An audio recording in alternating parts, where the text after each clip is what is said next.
નમસ્કાર, તમે જોઈ રહ્યા છો આપણું સાબરકાંઠા ન્યૂઝ। વિજયનગરથી મોટી અપડેટ મળી રહી છે કે વિજયનગર તાલુકામાં તાલુકા વિકાસ અધિકારી સામે ભ્રષ્ટાચારના આક્ષેપોને લઈને મામલો ગરમાયો છે। સ્થાનિક સ્તરે રજૂઆત સાથે તપાસ અને કાર્યવાહી કરવાની માંગ ઉઠી છે। વિજયનગર તાલુકાના કેટલાક ગ્રામજનોએ મામલતદારે લેખિત અરજી આપી તાલુકા વિકાસ અધિકારી સામે ગંભીર આક્ષેપો કર્યા છે। અરજીમાં જણાવ્યું મુજબ છેલ્લા કેટલાક સમયથી વિકાસ કાર્યમાં ગેરરીતિ ખર્ચ અંગે શંકા અને કામની ગુણવત્તા અંગે પ્રશ્નો ઊભા થયા હોવાનો દાવો કરવામાં આવી રહ્યો છે। રજૂઆતકર્તાઓનું કહેવું છે કે વિવિધ ગામોમાં કામો દરમિયાન યોગ્ય દેખરેખ ન રાખવામાં આવી હોવાના કારણે ગ્રામજનોમાં અસંતોષ ફેલાયો છે।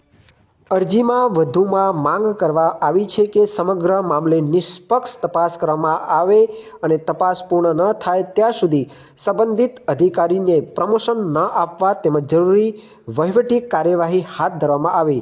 અરજીના અંતે રજૂઆતકર્તાઓને ચેતવણી આપી છે કે જો યોગ્ય પગલાં લેવામાં નહીં આવે તો તેઓ આગામી સમયમાં ઉગ્ર કાર્યક્રમો કરવાની દિશામાં વિચારી રહ્યા છે। હાલ આ અરજી બાદ વહીવટીતંત્ર શું નિર્ણય લેશે અને તપાસ કઈ દિશામાં આગળ વધશે તે જોવાનું રહ્યું। આ મામલે જે કોઈ સત્તાવાર માહિતી આવશે તે અમે તમને પહોંચાડતા રહીશું। જોડાયેલા રહો આપણું સાબરકાંઠા ન્યૂઝ સાથે।